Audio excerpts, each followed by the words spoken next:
நாம் உயிரின் மேலான கண்மணி நாயகம் ரசூலுல்லாஹி ஸல்லல்லாஹு அலைஹி வஸல்லம் அவர்கள் மீதும் அவர்களுடைய வாழ்க்கையினுடைய வழிமுறைகளை பின்பற்றி நடந்த உத்தம சத்திய சஹாபாக்கள், தாபிஈன்கள், தபா தாபிஈன்கள், இமாம்கள், பெரியோர்கள், இந்த புனிதமான ஜும்மாவுடைய பெருநாளிலே அல்லாஹ்வுடைய அன்பையும் அருளையும் பெறுவதற்காக வேண்டி வருகை தந்திருக்கக்கூடிய வர இருக்கக்கூடிய நம் அனைவர்கள் மீதும் ரப்புல் ஆலமீன் அல்லாஹ் தனது அருளை முழுமையாக தங்கு தடையில்லாமல் நம் அனைவர்களுக்கும் தந்தருள்வானாக. கண்ணியத்திற்கும் மிகுந்த மரியாதைக்கும் உரிய அல்லாஹ்வின் நல்லடியார்களே,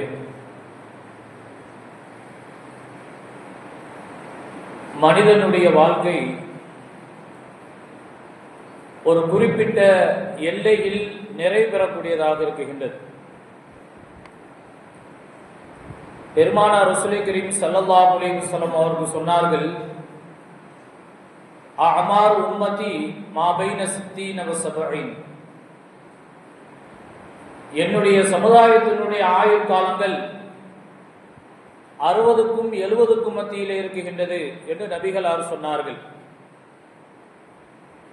ஆக நம்முடைய ஆயுள் காலங்கள் ஒரு எல்லைக்கு உட்பட்டதாக அதற்குள்ளாக நிறைவேறக்கூடிய ஒரு சூழலில் தான் மனித வாழ்க்கை அமைக்கப்பட்டு இருக்கின்றது. நாம் பார்க்கிறோம், நாம் வாழக்கூடிய காலத்திலே எத்தனையோ மௌத்துக்கள் 60 வயதோ அல்லது 70 வயதோ அல்லது அதற்கு குறைவான வயதிலோ மரணிக்கக்கூடிய நிகழ்வுகளை நாம் அன்றாடம் சந்தித்து வருகின்றோம்.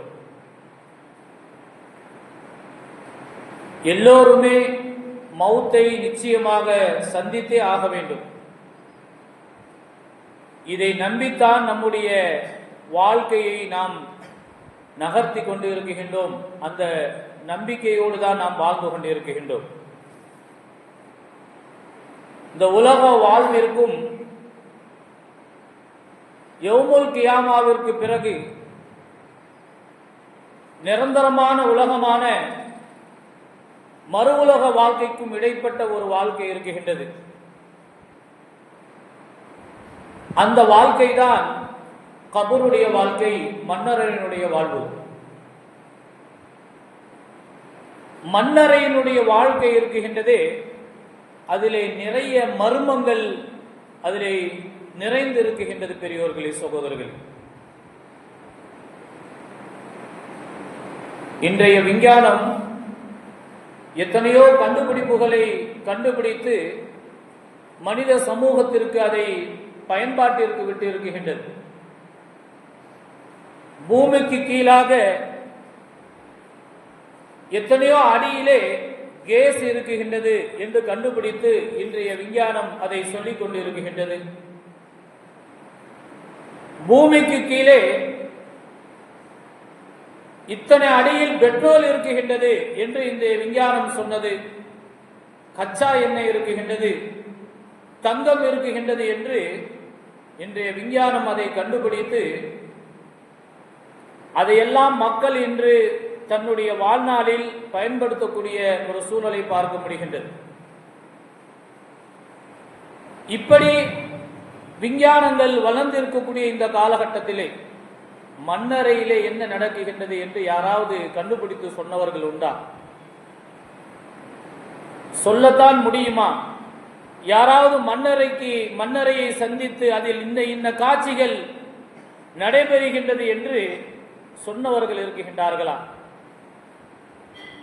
அருமையானவர்களே, ஆனால் கண்மணி நாயகம் ரசூலுல்லாஹி ஸல்லல்லாஹு அலைஹி வஸல்லம் அவர்கள் மட்டும் மண்ணறையில் என்ன நடக்குகின்றது என்று பெருமானார் ஸல்லல்லாஹு அலைஹி வஸல்லம் அவர்கள் அங்கு இருக்கக்கூடிய காட்சிகளை நமக்கு ஹதீசுகளின் வாயிலாக நமக்கு விவரித்து தருகின்றார்கள். இன்றைய விஞ்ஞானம் இது மண்ணறையினுடைய விஷயத்தில் விழிபிதுங்கி நிற்கக்கூடிய ஒரு சூழலை பார்க்க முடிகின்றது. கண்ணியத்துக்குரியவர்களே, எத்தனையோ நபர்கள் மரணத்தை சந்திக்கின்றார்கள். கபருக்கு நாம் செல்லுகின்றோம். அங்கே நடைபெறக்கூடிய அடக்க ஸ்தலத்திலே நடைபெறக்கூடிய அந்த நிகழ்வுகளை நாம் கண்ணுக்கு முன்பாக பார்க்கிறோம். ஆனால் மனிதனுடைய இயல்பு இதையெல்லாம் பார்த்தும் அங்கேயும் உலக பேச்சை பேசக்கூடிய ஒரு சூழலில் தான் மனிதனுடைய வாழ்க்கை நகர்ந்து கொண்டே இருக்கின்றது. நபிகள் நாயகம் ரசூலுல்லாஹி ஸல்லல்லாஹு அலைஹி வஸல்லம் அவர்கள் சொன்னார்கள், கபருஸ்தானிலே நீங்கள் நுழையும் போது இந்த துவாவை ஓதுங்கள் என்று நம்முடைய கவனத்திற்கு பெருமானார் ஸல்லல்லாஹு அலைஹி வஸல்லம் ஒரு துவாவை கற்றுத்தந்திருக்கின்றார்கள். அஸ்ஸலாமு அலைக்கும் யா தியார கௌமில் முஃமினீன். இந்த கபரிலே அடங்கி இருக்கக்கூடிய மூமின்களே, உங்களுக்கு சாந்தியும் சமாதானமும் உண்டாகட்டுமாக. இன்னா இன்ஷா அல்லாஹு பிக்கும் லலாஹிகூன். நாங்கள் உங்களுக்கு பின்னால் வர இருக்கின்றோம், நீங்கள் எங்களுக்கு முன்பாக முந்தி சென்று இருக்கின்றீர்கள். அன்தும் சலஃபும் வ நஹனு பிக்கும் ஹலஃபுன். நீங்கள் எங்களுக்கு முன்னால் போய்விட்டீர்கள், நாங்கள் உங்களுக்கு பின்னால் வர இருக்கின்றோம் என்ற துவாவை கபருக்குள் நுழையும் பொழுது, கபருஸ்தானிலே நுழையும் பொழுது கண்மணி நாயகம் ஸல்லல்லாஹு அலைஹி வஸல்லம் அவர்கள் அந்த மறுமையினுடைய கபருடைய சிந்தனையில் நாம் இருக்க வேண்டும் என்பதற்காக வேண்டி துவாக்களை கண்மணி நாயகம் ஸல்லல்லாஹு அலைஹி வஸல்லம் கற்றுத் தந்திருக்கின்றார்கள்.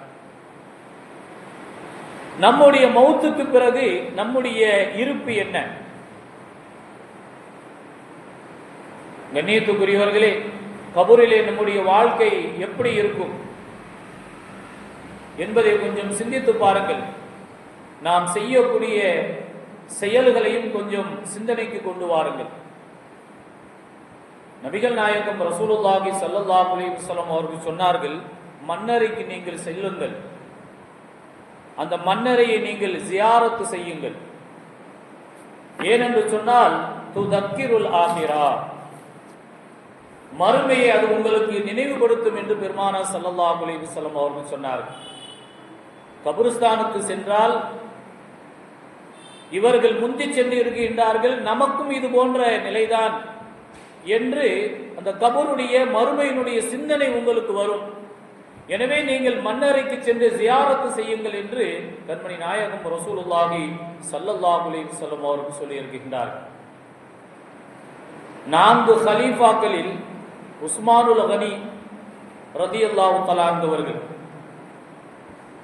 ஒவ்வொரு சஹாபியும் பெருமானார் ஸல்லல்லாஹு அலைஹி வஸல்லம் அவர்களால் சிறப்பித்து சொல்லப்பட்டவர்கள். உஸ்மானுல் கனி ரஹ்மத்துல்லாஹ் ரலியல்லாஹு தஆலா அன்ஹுடைய விஷயத்திலே பெருமானார் ரசூல் கரீம் ஸல்லல்லாஹு அலைஹி வஸல்லம் அவர்கள் சொல்லும் பொழுது, இன்ன லிக்குல்லி நபியின் ரஃபீகுன், ஒவ்வொரு நபிமார்களுக்கும் ஒரு நெருங்கிய தோழரை அல்லாஹ் சுப்ஹானஹு வ தஆலா கொடுத்திருக்கின்றார். வ ரஃபீக அஹ்லில் ஜன்னா உஸ்மான், சொர்க்கத்திலே என்னோடு இருக்கக்கூடிய என்னுடைய நெருங்கிய தோழர் உஸ்மான் என்று கண்மணி நாயகம் ரசூலுல்லாஹி ஸல்லல்லாஹு அலைஹி வஸல்லம் அவர்கள் சொல்லி இருக்கின்றார்கள். உஸ்மான் ரலியல்லாஹு தஆலா அன்ஹுடைய இயற்கையான சுபாவமே வெட்கப்படக்கூடிய சுபாவம். மன்னரையை உஸ்மான் ரலியல்லாஹு தஆலா அன்ஹு அவர்கள் கடந்து செல்லும் பொழுது தேம்பி தேம்பி அழுவார்கள். அடர்ந்த தாடியை உஸ்மான் ரலியல்லாஹு தஆலா அன்ஹு அவர்கள் வைத்திருப்பார்கள். அவருடைய தாடியிலே கண்ணீர் துளிகள் சொட்டும் அளவிற்கு கபருடைய நிலைகளை அறிந்து அதை எண்ணி உஸ்மான் ரலியல்லாஹு தஆலா அன்ஹு அவர்கள் தேம்பி தேம்பி அழக்கூடியவர்களாக இருந்தார்கள் என்று நாம் ஹதீஸ்களிலே பார்க்க முடிகின்றது. அவர்களிடத்திலே கேட்கப்பட்டது, நரகத்தை பற்றி உங்களிடத்திலே சொல்லப்படும் பொழுது கூட இந்த அளவுக்கு நீங்கள் அழுவது கிடையாது, கபரை பற்றி பேசப்படும் பொழுது நீங்கள் தேம்பி தேம்பி நீங்கள் அழுகின்றீர்களே, என்ன காரணம் என்று உஸ்மான் ரலியல்லாஹு தஆலா இடத்திலே கேட்கும் பொழுது, அவ்வளவு மன்சிலும் மின் மனாசிலில் ஆகிரா, இந்த கபருடைய வாழ்க்கை இருக்குகின்றதே, இதுதான் முதல் படி. இங்கு நாம் வெற்றி பெற்றால் எல்லா விஷயங்களிலும் வெற்றி பெறலாம் என்று உஸ்மானுல் கனி ரஹ்மத்துல்லாஹி அலைஹி அவர்கள் சொல்வார்கள் என்று நாம் ஹதீஸ் கிதாபிலே பார்க்க முடிகின்றது.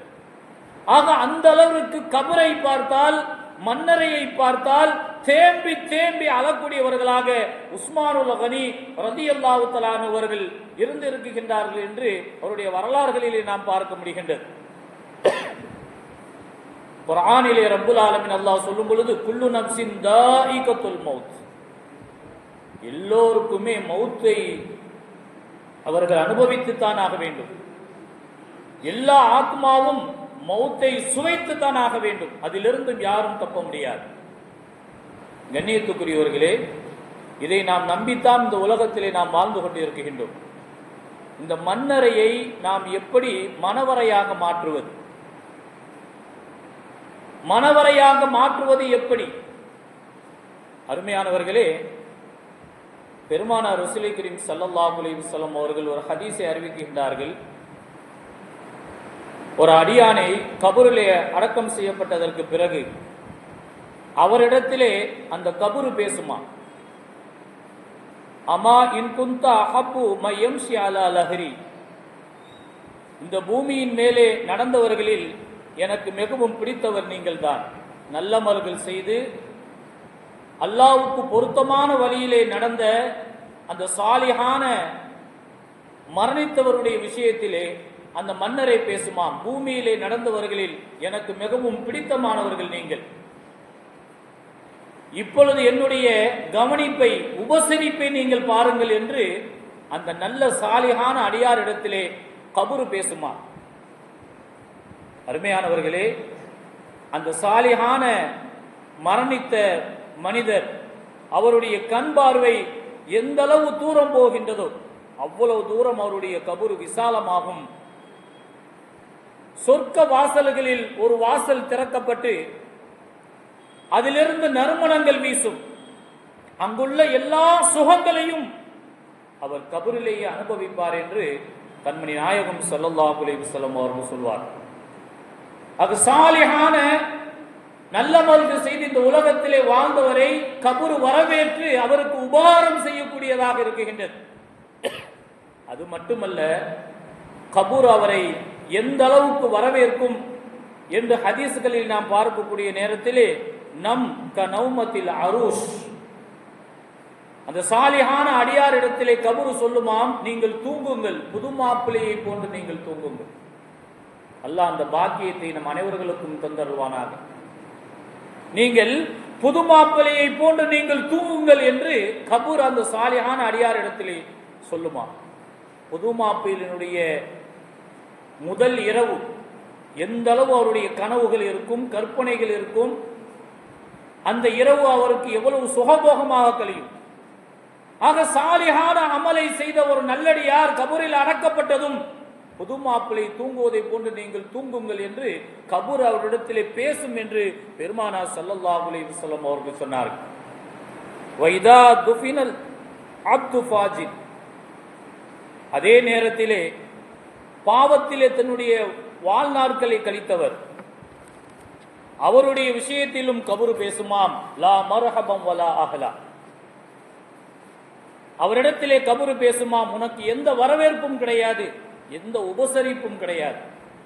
பூமியில் நடமாடியவனில் நீ மிகவும் வெறுப்புக்குரியவன் என்று கபூர் அவரிடத்திலே பேசும் என்று பெருமானார் ஸல்லல்லாஹு அலைஹி வஸல்லம் அவர்கள் சொல்லிவிட்டு சொன்னார்கள். கபூர் அவரை நெருக்குமா, அந்த கெட்டவரை கபூர் நெருக்குமாம். பெருமானார் ஸல்லல்லாஹு அலைஹி வஸல்லம் தன்னுடைய 2 விரல்களையும் பின்னி கோதி காண்பித்தார்கள். பெருமானார் ரசூலை கரீம் ஸல்லல்லாஹு அலைஹி வஸல்லம் அவர்கள் அந்த ஹதீஸை சொல்லும் பொழுது வலது பக்க விலா எலும்பும் இடது பக்கம் வந்துவிடும், இடது பக்க விலா எலும்பு வலது பக்கம் வந்துவிடும். அந்த அளவிற்கு அந்த தீய பாவத்திலே தன்னுடைய வாழ்நாட்களை கழித்த அவருடைய கபூர் அவரை நெருக்கும் என்று கண்மணி நாயகம் ஸல்லல்லாஹு அலைஹி வஸல்லம் அவர்கள் சொன்னார்கள். அது மட்டுமல்ல, நபிகள் நாயகம் ஸல்லல்லாஹு அலைஹி வஸல்லம் அவர்கள் சொன்னார்கள், அந்த எலும்புகள் அனைத்தும் நொறுங்கி விடுமா, அப்படி பிணைக்கப்பட்டு நொறுங்கி விடுமா, மீண்டும் அது ஒன்று சேர்க்கப்பட்டு இப்படியாக நடைபெற்றுக் கொண்டே இருக்கும். கபூரிலே மிகப்பெரிய பாம்பு கூட்டமே அந்த கெட்ட மனிதனுக்கு சாட்டப்படும். பெருமானார் ஸல்லல்லாஹு அலைஹி வஸல்லம் அவர்கள் சொன்னார்கள், கபரில் இருக்கக்கூடிய ஒரு பாம்பு ஒரு சிறு மூச்சு விட்டால் மொத்த பூமியும் அப்படியே அழிந்து நாசமாகி விடுமா. பெருமானார் சொல்லக்கூடிய வார்த்தையை கொஞ்சம் நாம் கவனத்தோடு கவனிக்க வேண்டும். கபரிலே சாட்டப்படக்கூடிய அந்த பாம்பு ஒரு சிறு மூச்சு விட்டது என்று சொன்னால் அந்த பூமியே அழிந்து நாசமாகிவிடும். இப்ப 70 பாம்புகளும் அந்த தீய மனிதர் மீது சாட்டப்படுமையானால் அவருடைய நிலை என்ன என்பதை நாம் கொஞ்சம் சிந்தித்து பார்க்க வேண்டும். சத்தம் போடுவார், கூச்சலிடுவார், யாருக்கும் அங்கே கேட்காது. அருமையானவர்களே, இதிலிருந்து காக்க போபவர்கள் யார் என்பதை நாம் சிந்தித்து பார்க்க வேண்டும். எனவே தான் பெருமானார் ஸல்லல்லாஹு அலைஹி வஸல்லம் அவர்கள் சொன்னார்கள், இன்னமல் கபரு ரௌலத்தும் மின் ரியாலில் ஜன்னா அவ் ஹுஃபரத்தும் மின் ஹுஃபரின் நீரா. கபர் இருக்குகின்றதே அது சொர்க்கத்தினுடைய பூங்காவனம் அல்லது நரகத்தினுடைய படுகுழி என்று பெருமானார் ஸல்லல்லாஹு அலைஹி வஸல்லம் அவர்கள் சொன்னார்கள். யார் சாலிஹான அமல்கள் செய்து அல்லாஹ்வுடைய பொருத்தத்தை பெற்று வாழ்ந்து மரணித்தார்களோ அவருடைய கபரு சொர்க்க பூங்காவனம். பாவங்களிலே தன்னுடைய வாழ்நாட்களை கழித்தவர்கள் அவர்களுடைய முடிவு, அவர்களுக்கு ஏற்படக்கூடிய நிகழ்வு நரகத்தினுடைய படுகுழி, பல்வேறுபட்ட அதாபுகளை அவர்கள் சந்திக்க நேரிடும் என்று ஸல்லல்லாஹு அலைஹி வஸல்லம் அவர்கள் சொன்னார். அருமையானவர்களே, நம்முடைய அமல்களை, நம்முடைய ஒவ்வொரு விதமான செயல்களையும் எப்படி நாம் அமைத்துக் கொண்டிருக்கின்றோம் என்று நாம் சிந்தித்து பார்க்க வேண்டும். அபூ ஹுரைரா ரலியல்லாஹு தஆலா அன்ஹு அவர்கள் ஒரு ஹதீஸ் ஒன்றை அறிவிக்கின்றார்கள். அலாவுல் ஹதரமி என்று சொல்லக்கூடிய ஒரு மிகப்பெரிய மகான், நிறைய அற்புதங்களை தன்னுடைய வாழ்நாட்களில் நிறைவு செய்தவர்கள், நிகழ்த்தி காட்டியவர்கள். அலாவுல் ஹதரமி பஹ்ரைனுக்கு சென்றுவிட்டு திரும்புகின்றார்கள். அலாவுல் ஹதரமி அவர்கள் மௌத்தை தழுவுகின்றார்கள். இப்பொழுது இவர்களை மதீனாவுக்கு சென்றால் வெகு தூரமாகும், இங்கேயே நாம் அடக்கி விடுவோம் என்ற முடிவுக்கு வருகின்றார்கள் அக்கூட்டத்தார்கள். முடிவை எடுத்து அங்கேயே அவர்களை அடக்கம் செய்வதற்குண்டான வேலையை செய்வதற்கு துவங்குகின்றார்கள். முதலிலே ஒருவர் மரணித்து விட்டால் அவருக்கு செய்ய வேண்டியது குளிப்பாட்ட வேண்டும். ஆனால் குளிப்பாட்டுவதற்குண்டான ஒரு சொட்டு தண்ணீர் கூட அங்கே இல்லை. அருமையானவர்களே, அல்லாஹுல் ஹதரமி ரஹ்மத்துல்லாஹி அலைஹிவருடைய விஷயத்திலே அல்லாஹ் சுப்ஹானஹு வ தஆலா அவர்கள் எந்த இடத்தில் இருந்தார்களோ அந்த இடத்தில் மட்டும் மழை பொழிந்தது. ஹதீஸ்களில் வருகின்றது, அந்த இடத்தில் மட்டும் மழை பொழிந்தது. நாங்கள் அந்த மழை நீரை நாங்கள் பிடித்து வைத்துக் கொண்டோம் அவர்களை குளிப்பாட்டுவதற்காக வேண்டி. கபரை தோண்டினோம், எங்களால் தோண்ட முடியவில்லை. அந்த குறிப்பிட்ட கபரில் மட்டும் சிறிது நேரத்திலே மழை பொழிந்தது. அந்த இடம் ஈரமானதும் நாங்கள் கபரை தோண்டினோம். அருமையானவர்களே, இப்படி அவருடைய வாழ்க்கையில் ஏராளமான அற்புதங்கள் நிகழ்ந்தது. சொல்லுகின்றார்கள் அபூ ஹுரைரா ரலியல்லாஹு தஆலா அவர்கள், அவர்களை கபருடைய தோண்டும் பொழுது அந்த அளவை நாங்கள் அடைந்ததற்கு பிறகு அப்படி ஒரு பிரகாசம் அவருடைய கபரிலே தோன்றியது. அந்த பிரகாசத்தை எங்களுடைய கண்களால் பார்க்க முடியவில்லை. அந்த அளவுக்கு பிரகாசத்தினால் கபர் ஜொலித்தது. நாங்கள் அது எங்கிருந்து வருகிறது என்று நாங்கள் பார்ப்பதற்கு முனைந்தோம், அது நீண்ட தூரமாக சென்றது என்று அபூ ஹுரைரா ரலியல்லாஹு தஆலா அவர்கள் அறிவிக்கின்றார்கள். ஆக நல்லடியார்களுக்கு ரப்புல் ஆலமீன் அல்லாஹ் இது போன்று கபரை சொர்க்க பூங்காவனமாக, சொர்க்க பூஞ்சோலையாக ரப்புல் ஆலமீன் அல்லாஹ் மாற்றுகின்றான் என்பது அலாவுல் ஹதரமி ரஹ்மத்துல்லாஹி அலைஹிவுடைய வாழ்க்கையில் நடந்த நிகழ்வுகள் நமக்கெல்லாம் மிகப்பெரிய பாடமாக, படிப்பனையாக இருக்கின்றது சகோதரர்களே.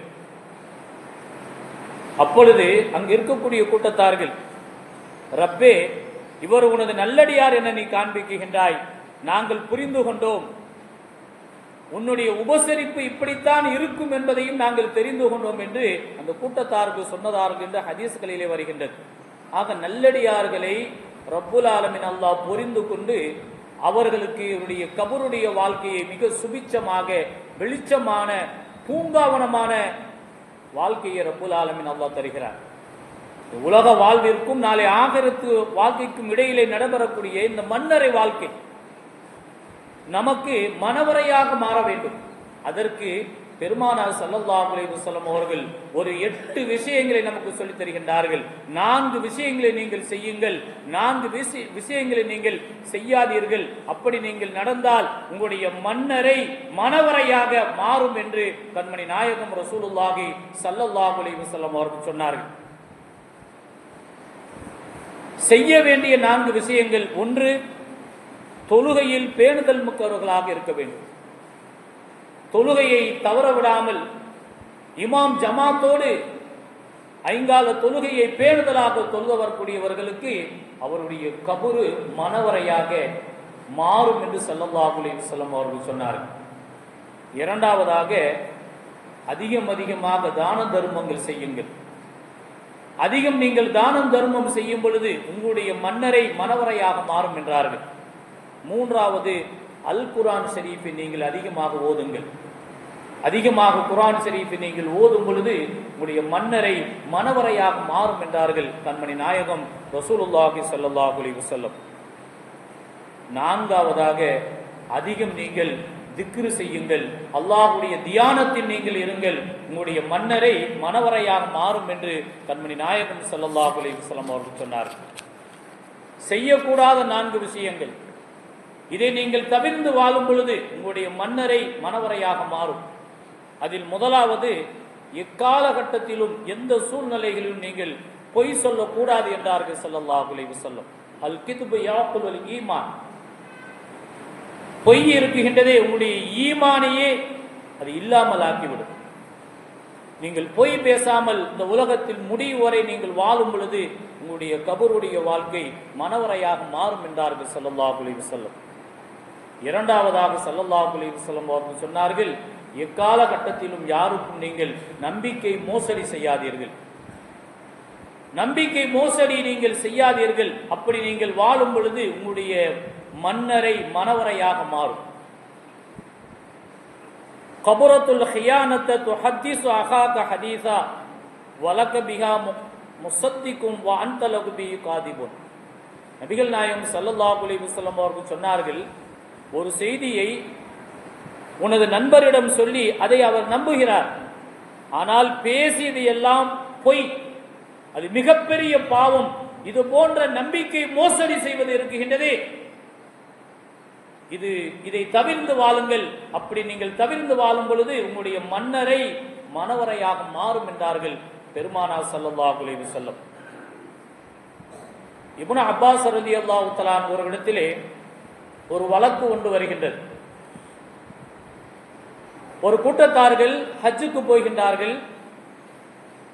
அந்த ஹஜ்ஜிலே ஒருவர் மௌத்தை தழுவுகிறார்.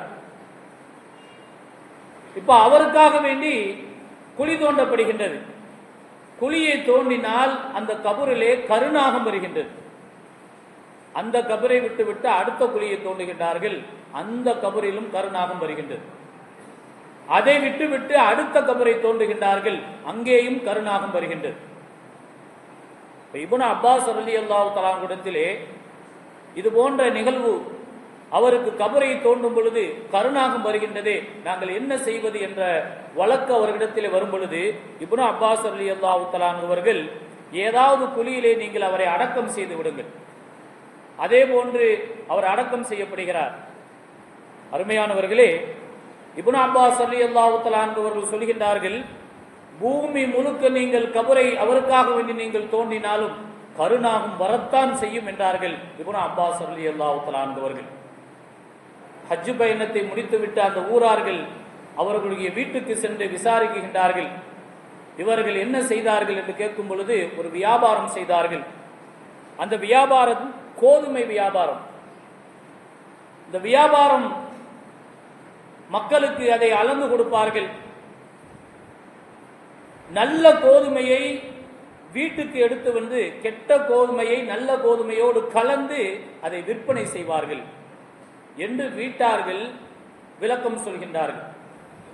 அருமையானவர்களே, எனவேதான் இப்னு அப்பாஸ் ரலியல்லாஹு தஆலா அவர்கள் சொன்னார்கள், நம்பிக்கை மோசடி செய்யக்கூடியவர்களுக்கு அவருடைய மன்னரை மிகப்பெரிய அழிவிலே கொண்டு சேர்க்கும்.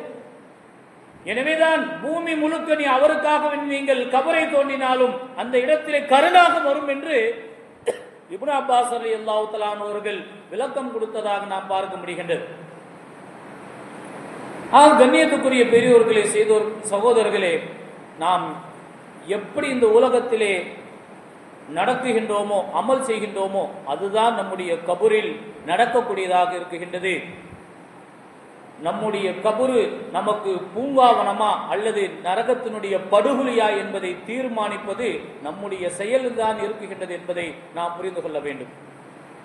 மூன்றாவதாக கண்மணி நாயகம் ஸல்லல்லாஹு அலைஹி வஸல்லம் அவர்கள் சொன்னார்கள், அந்நமீமா, பிறருடைய குறைகளை எப்போதுமே நீங்கள் ஆய்வு செய்வது இருக்குகின்றதே, அது அறவே நீங்கள் செய்யாதீர்கள். அப்படி நீங்கள் வாழும் பொழுது உங்களுடைய மன்னரை மனவரையாக மாறும் என்றார்கள் ஸல்லல்லாஹு அலைஹி வஸல்லம். லா யதுகுலுல் ஜன்னத நம்மாமா, கோல் மூட்டி திரியக்கூடியவர்கள், பிறருடைய குறைகளை துருவி துருவி ஆராய்ச்சி செய்யக்கூடியவர்கள் சொர்க்கத்திலே அவர்கள் நுழைய மாட்டார்கள் என்று கண்மணி நாயகம் ஸல்லல்லாஹு அலைஹி வஸல்லம் அவர்கள் சொன்னார்கள்.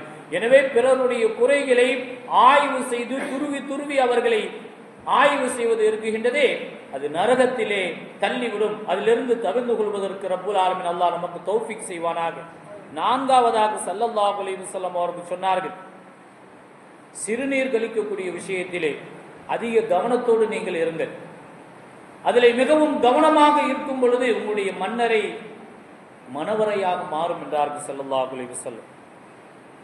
பெருமானாருடைய வாழ்க்கையில் ஒரு கபரை பெருமானார் ஸல்லல்லாஹு அலைஹி வஸல்லம் அவர்கள் கடந்து செல்கின்றார்கள். அங்கே 2 கபர்களில் வேதனை செய்யப்படுகின்றது. பெருமானார் ஸல்லல்லாஹு அலைஹி வஸல்லம் சஹாபாக்களிடத்தில் சொன்னார்கள், இந்த 2 கபரிலும் வேதனை நடைபெற்றுக் கொண்டிருக்கின்றது. இவர்கள் பெரும் தவறை அவர்கள் செய்யவில்லை. ஒருவர் மற்றவருடைய குறைகளை துருவி துருவி ஆராய்ச்சி செய்தார், பிறருடைய குறைகளை தேடுவதிலேயே கவனம் செலுத்தினார், கோல் மூட்டி திரிந்தார். அதற்காக வேண்டி ஒருவருடைய கபருக்குள்ளே வேதனை நடைபெறுகின்றது. இன்னொருடைய கபரு வேதனை செய்வதற்கு காரணம் சிறுநீர் கழித்துவிட்டு அவர் சுத்தம் செய்ய மாட்டார். எனவே கபரிலே அதாபு நடைபெறுகின்றது என்று ஸல்லல்லாஹு அலைஹி வஸல்லம் அவர்கள் சொன்னார்கள். ஆக இந்த 4 விஷயங்கள், இதை நாம் நம்முடைய வாழ்க்கையில் இருந்து துடை தெரிந்து விட்டோம் என்று சொன்னால், இந்த 8 விஷயம் நம்முடைய வாழ்க்கையில் வரும் பொழுது நம்முடைய மன்னரையினுடைய வாழ்க்கை மனவரையாக மாறும் என்று ஸல்லல்லாஹு அலைஹி வஸல்லம் அவர்கள் சொன்னார்கள். எனவே தான் நபிகள் நாயகம் ஸல்லல்லாஹு அலைஹி வஸல்லம் இஸ்தன்சிஹு மினல் பௌலி, சிறுநீர் கழித்து சுத்தம் செய்வதிலே நீங்கள் அதிக கவனம் செலுத்துங்கள். ஃபஇன்ன ஆமத்தல் கபரி மின்ஹு, காரணம் பெரும்பாலும் கபரிலே அதாபுகள் நடைபெறுவது இதனின் காரணமாகத்தான் என்று ஸல்லல்லாஹு அலைஹி வஸல்லம் அவர்கள் சொன்னார். அருமையானவர்களே, சகோதரர்களே, நம்முடைய சிறு தவறுகள், நம்முடைய கவனக்குறைவினால் ஏற்படக்கூடிய இந்த சிறு தவறுகள் மிகப்பெரிய ஆபத்தில், அதுவும் கபரிலே நடைபெறக்கூடிய நிகழ்வாக இருக்கின்றது என்பதை நாம் அதிக கவனத்தோடு நாம் கவனமாக அந்த சுத்தம் செய்யக்கூடிய விஷயங்களில் நாம் ஈடுபட வேண்டும். ரப்புல் ஆலமீன் அல்லாஹ்வுடைய கபரை மன்னரையான அந்த மன்னரையை மனவரையாக மாற்றக்கூடிய சூழலை ஏற்படுத்தி தருவானாக. எனவே தான் இன்றும் கபருக்கு அடக்கம் செய்யப்பட்டதற்கு பிறகு அங்கே ஒரு பசுமையான மரத்தையோ அல்லது ஒரு இலைகளையோ வைப்பது பழக்கமாக இருக்கின்றது. காரணம், பெருமானார் ஸல்லல்லாஹு அலைஹி வஸல்லம் அவர்கள் செய்து காட்டிய சுன்னத்தான வழிமுறை. இந்த பசுமை, இந்த ஈரம் இவருக்கு இருக்கும் வரை அதிலே வேதனை நடைபெறாது என்று ஸல்லல்லாஹு அலைஹி வஸல்லம் அவர்கள் சொன்னார்கள். எனவே அருமையான பெரியோர்களே, சகோதரர்களே, உலக வாழ்விற்கும் ஆகிரத்துக்கும் இடைப்பட்ட இந்த கபருடைய மன்னரை வாழ்க்கை இருக்குகின்றதே, அது மனவரையாக சுபிச்சமாக வாழ்வதற்கு நம்முடைய செயல்பாடுகள் இந்த உலகத்தில் நல்லவைகளாக இருக்க வேண்டும். அல்லாஹ் ரசூலுக்கு பயந்த விதத்திலே நாம் அமைத்துக் கொள்ள வேண்டும். அப்படி அமைத்துக் கொள்ளும் பொழுது நம்முடைய கபரு பூஞ்சோலையாக மனவரையாக மாறும் என்பதிலே எந்த விதமான ஐயமும் இல்லை. ரப்புல் ஆலமீன் அல்லாஹ் மிகுந்த கவனத்தோடு எல்லா அமல்களையும் செய்து அல்லாஹ்வுடைய பொருத்தத்தை பெற்ற சாலிஹீன்களோடு நாம் கபூரிலே நல்ல விதமாக சுபிச்சமாக வாழ்ந்து அந்த சுகமான வாழ்க்கையை வாழ்வதற்கு ரப்புல் ஆலமீன் அல்லாஹ் நம் அனைவர்களுக்கும் தௌஃபீக் செய்வானாக. அதற்கு முன் ஆதாரமாக நம்முடைய உலக வாழ்க்கை நமக்கு தரப்பட்டு இருக்கின்றது. அந்த வாழ்க்கையை மிகப்பெரிய வாய்ப்பாக நல்லறங்கள் செய்வதற்கு வாய்ப்பாக பயன்படுத்தி அமல் செய்வோமாக. அல்லாஹ் சுப்ஹானஹு வ தஆலா நம் எல்லோருக்கும் தௌஃபீக் செய்வானாக. எல்லா விதமான ஆபத்துக்களில் இருந்தும் ரப்புல் ஆலமீன் அல்லாஹ் நம் அனைவர்களையும் பாதுகாப்பானாக. குறிப்பாக மன்னரையினுடைய எல்லா விதமான வேதனைகளிலிருந்தும் ரப்புல் ஆலமீன் அல்லாஹ் பாதுகாப்பானாக. ஆகிரத்தினுடைய எல்லா விதமான வேதனைகளிலிருந்தும் திடுக்கங்களிலிருந்தும் ரப்புல் ஆலமீன் அல்லாஹ் பாதுகாத்து குர்ஆன் ஹதீஸின் அடிப்படையில் வாழ்ந்து மரணிக்கக்கூடிய தௌஃபீக் ரப்புல் ஆலமீன் அல்லாஹ் நம் அனைவர்களுக்கும் தந்தருவானாக. வாஹிர்